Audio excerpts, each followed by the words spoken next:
السلام علیکم عزیز طلباء. آج ہم نویں کلاس کا سبق نمبر 9 جس کا عنوان ہے امتحان. آج ہم اس کی مشق کر رہے ہیں. تو چلیں ہم چلتے ہیں اسکرین کی جانب تاکہ آپ کو اسکرین پہ جا کر اس کی تمام مشق کرائی جا سکے. تو چلتے ہیں اسکرین کی جانب. جی ہم اب اسکرین پہ آ گئے ہیں اور آج ہم کلاس نائنتھ کا یعنی نویں کلاس کا سبق نمبر 9 پر جو ہے امتحان اس کی ہم آج مشق کر رہے ہیں. تو چلیں شروع کرتے ہیں اس کی مشق. سوال نمبر 1 مختصر جواب لکھیں. تو اس میں الف جز ہے کہ مضمون نگار کو امتحان سے گھبرانے والوں پر ہنسی کیوں آتی ہے. اس کا جواب ہے مضمون نگار کو امتحان سے گھبرانے والوں پر اس لیے ہنسی آتی ہے کہ امتحان کی 2 ہی صورتیں ہیں، فیل یا پاس. اس سال پاس نہ ہوئے تو اگلے سال صحیح.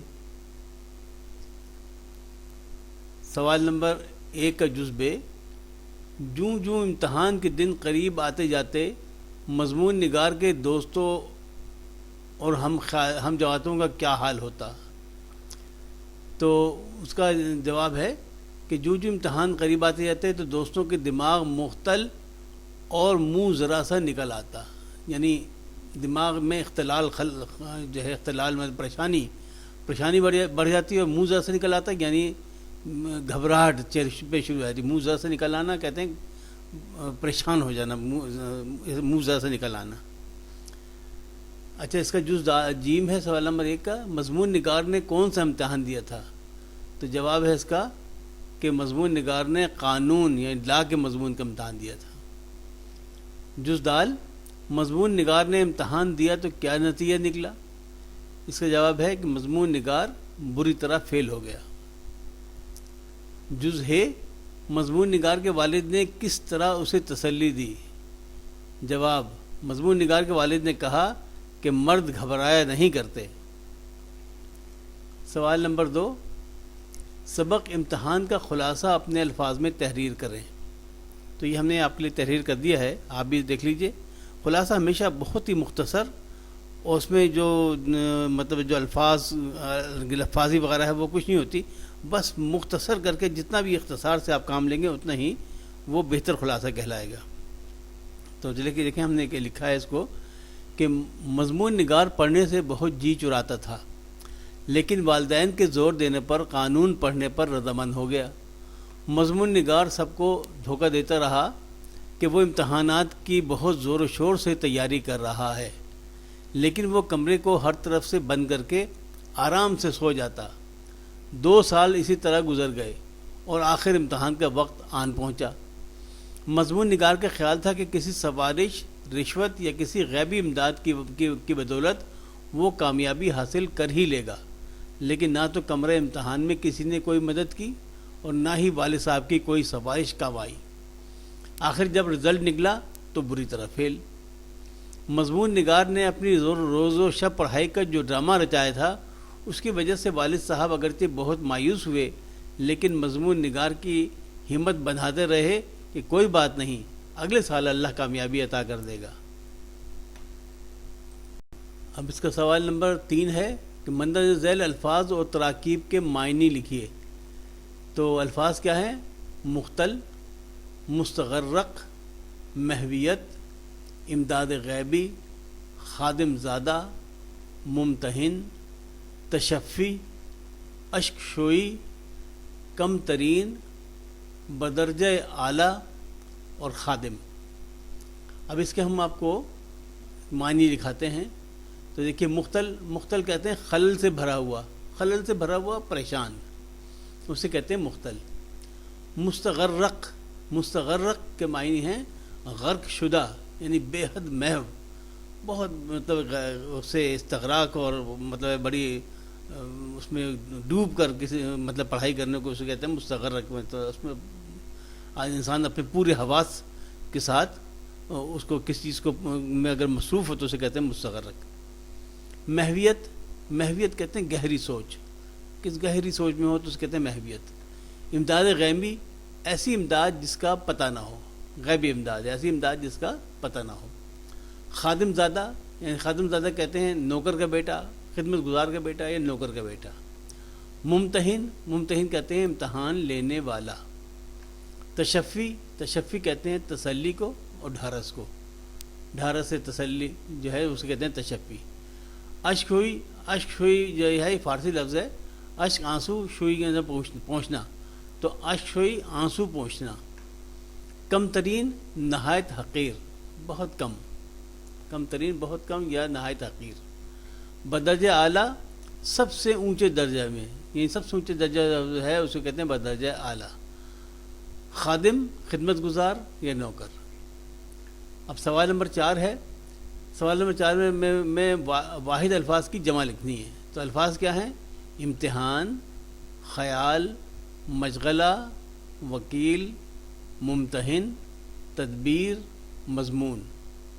اب ان کی جمع آپ کو لکھاتے ہیں، لکھیے۔ امتحان کی جمع امتحانات، خیال کی جمع خیالات، مشغلہ کی جمع مشاغل، وکیل کی جمع وکلا، ممتحن کی جمع ممتحمین، ممتحمین، ممتحن کی جمع تدبیر، تدبیر کی جمع تدابیر، مضمون، مضمون کی جمع ہے مضامین۔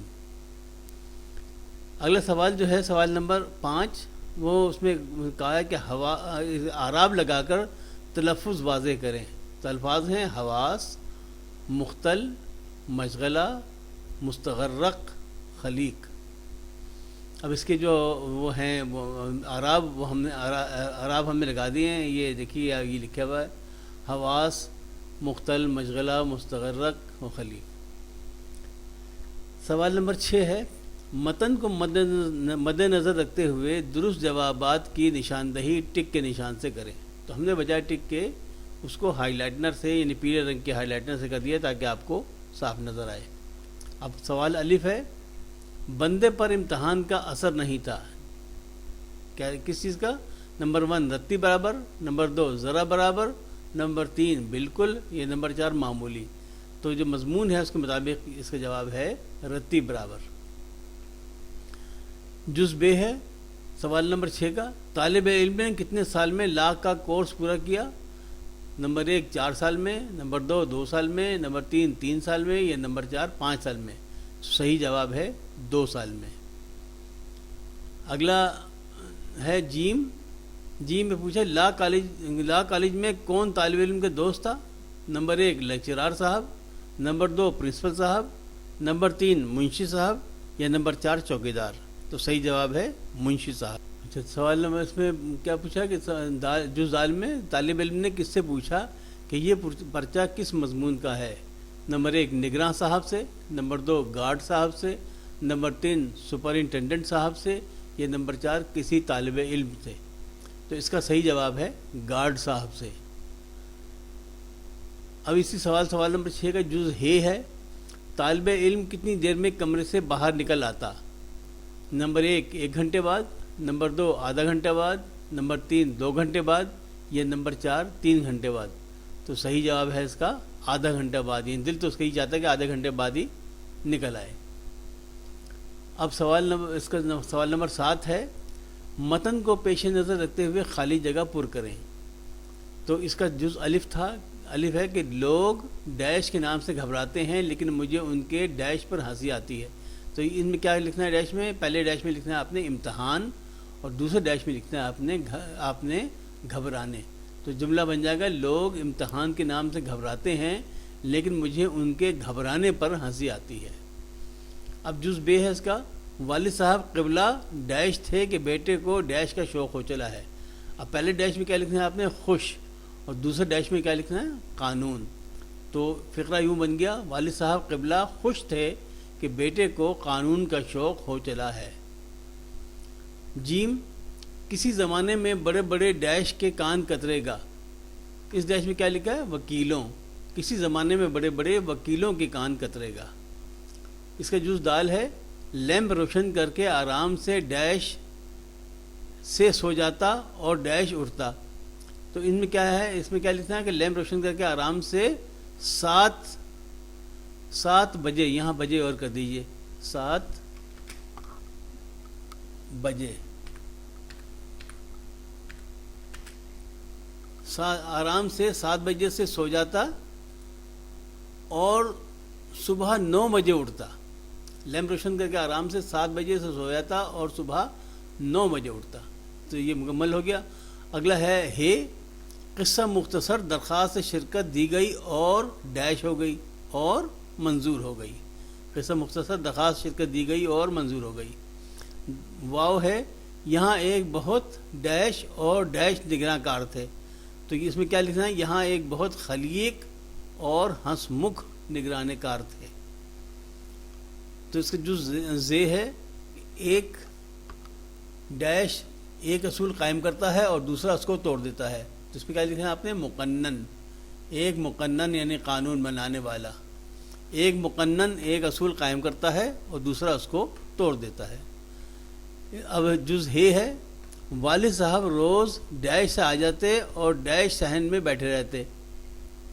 تو اس میں کیا لکھنا ہے آپ نے؟ والد صاحب روز 11 بجے سے، اس ڈیش میں پہلے ڈیش میں لکھنا ہے 11 بجے سے آ جاتے اور نیچے صحن میں بیٹھے رہتے. اب اس کا جز توئے ہے، والد نے عرض کیا کہ ڈیش اس سال امتحان میں شریک ہوا ہے. کون شریک ہوا ہے؟ حکم زادہ، وہ خادم زادہ. والد صاحب نے عرض کیا کہ خادم زادہ اس سال امتحان میں شریک ہوا ہے.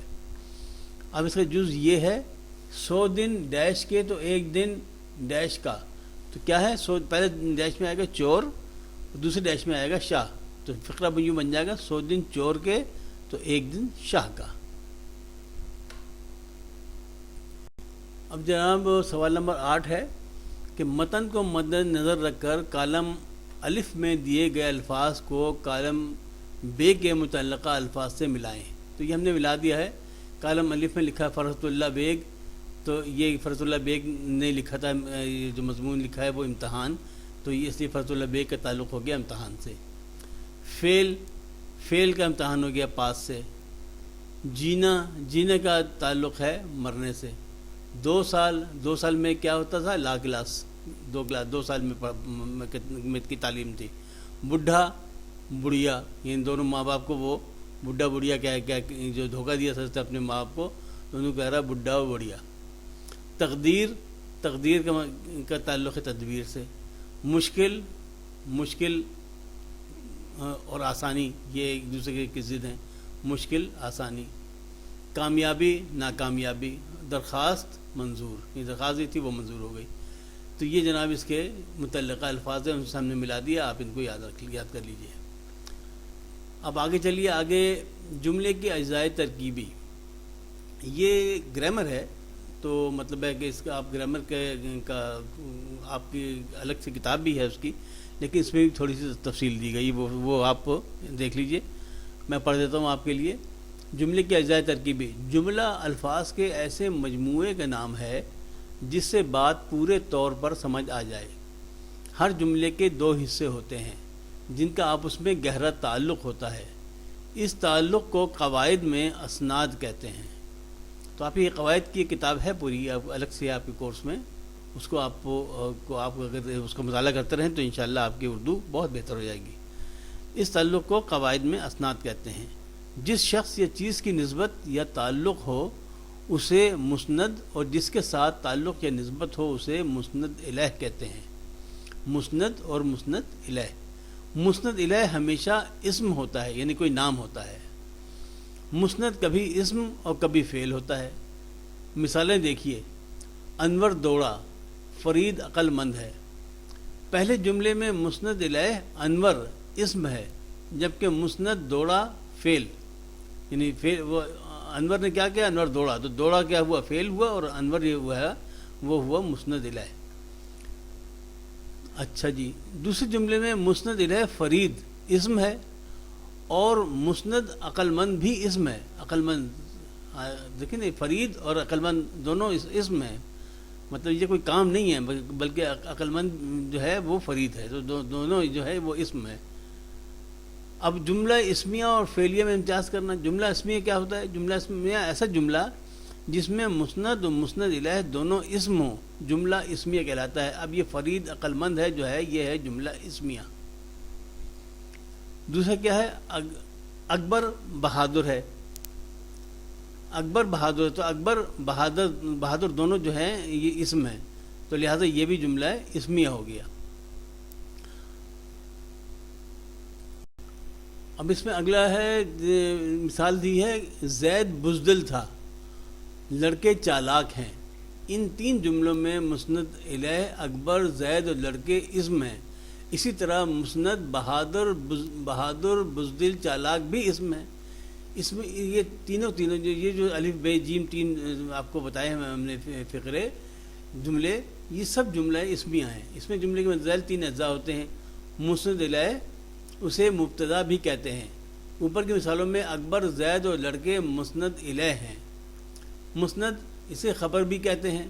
اوپر کی مثالوں میں بہادر، بزدل اور چالاک مسند ہیں، یعنی خبر ہے کہ کیا ہے، چالاک ہے، بزدل ہے یا بہادر ہے. یہ سب یہ کیا ہے؟ یہ خبر ہے کہ مطلب اطلاع دی جا رہی ہے کہ یہ لوگ کو ایک بندہ بہادر ہے، دوسرا بزدل ہے، تیسرا چالاک ہے. فعل ناقص سے زمانے کا تعین ہوتا ہے. اوپر کی مثالوں میں ہے، تھا اور ہیں فعل ناقص ہیں. اس سے زمانہ تعین ہوتا ہے کہ جیسے تھا کب پرانی بات ہو گئی، ہیں اب کی بات ہو گئی حال کی، یہ فعل ناقص ہیں. جملہ فعلیہ ایسا جملہ جس میں مسند الیہ اسم اور مسند فعل ہو، جیسے وہ پڑھتا تھا، عائشہ روتی ہے، میں کھانا کھاتا ہوں. اب اس میں جو ہے یہ ایک تو نام ہے، جیسے وہ بھی کوئی شخص ہے نا، اور پڑھتا تھا، تو پڑھنا جو ہے یہ ہے فعل. اسی طرح عائشہ روتی، اب عائشہ نام ہو گیا، روتی جو ہے وہ فعل ہے، کیا کرتی ہے؟ روتی ہے. اس میں میں جو ہوں وہ اسم ہو گیا. اور کھانا کھاتا، کھانا جو ہے کھانا جو ہے وہ ہے فعل. تو ان تین جملوں میں مسند الیہ وہ، عائشہ اور میں، یہ تو ہو گئے مسند الیہ اسم ہے. جبکہ مسند پڑھتا، روتی اور کھاتا یہ افعال ہیں، مطلب یہ افعال ہیں، یہ فعل، یہ کام ہیں جو انہوں نے کیے ہیں. تو فعلیہ جملے کے اجزاء درج ذیل ہیں. مسند الیہ اسے فاعل کہتے ہیں. اوپر کی مثالوں میں وہ، عائشہ اور میں مسند الیہ ہیں. مسند فعلیہ جملے میں اسے فعل کہتے ہیں. اوپر کی مثالوں میں پڑھتا، روتی، کھانا مسند ہیں. یہ افعال ہے نا، یہ فعل ہیں. یہ مفعول جس پر کام کیا جائے وہ مفعول کہلاتا ہے. جیسے وہ ہاکی کھیلتا ہے، میں ہاکی جو ہے وہ ہاکی کھیلتا ہے. اس میں جو ہاکی ہے وہ کیا ہے؟ وہ مفعول ہے. وہ ہو گیا اسم اور ہاکی جو ہے وہ ہے مفعول. مبتدا اور خبر کا فرق اور آگہی. اس میں جملے کے مسند الیہ کو مبتدا کہتے ہیں، جیسے کہ مسند کو خبر. اچھا اب اس میں دیکھیں مثالیں کیا ہیں. عادل ذہین تھا، اسلم نالائق ہے، پتھر سخت ہے، لکڑی مضبوط ہے. ان مثالوں میں عادل، اسلم، پتھر اور لکڑی مبتدا ہیں، جبکہ ذہین، نالائق، سخت اور مضبوط مسند ہیں. یعنی یہ خبر ہے ان کی کہ یہ لوگ یہ چیزیں ہیں. عادل ذہین ہے، اسلم نالائق ہے، پتھر سخت ہے، لکڑی مضبوط ہے. تو یہ مضبوطی، سخت، نالائقی اور ذہانت جو ہے یہ خبر ہیں. تو اس طرح جناب آج آپ کا یہ جو اس کی مشق تھی سبق نمبر 9 کی، یہ امتحان جو مضمون تھا امتحان، اس کی آج مشق یہاں ختم ہوتی ہے. عزیز طلبہ، یہاں آپ کا یہ جو سبق تھا 9ویں کلاس سے سبق نمبر 9، جس کا عنوان تھا امتحان، اور یہ ایک طنزیہ مزاحیہ مضمون تھا جو مرزا فرت اللہ بیگ صاحب نے تحریر فرمایا تھا. تو آج یہ سبق یہاں ختم ہوتا ہے. تو میں امید کرتا ہوں کہ آپ اس چینل کو سبسکرائب بھی کر لیں گے اور اپنے دوستوں کو بھی اس کے بارے میں آگاہی دیں گے، تاکہ دیگر بچے بھی اس سے استفادہ حاصل کر سکیں. تو اگلے سبق تک کے لیے اجازت چاہتا ہوں. اللہ حافظ. ناصر، فی امان اللہ.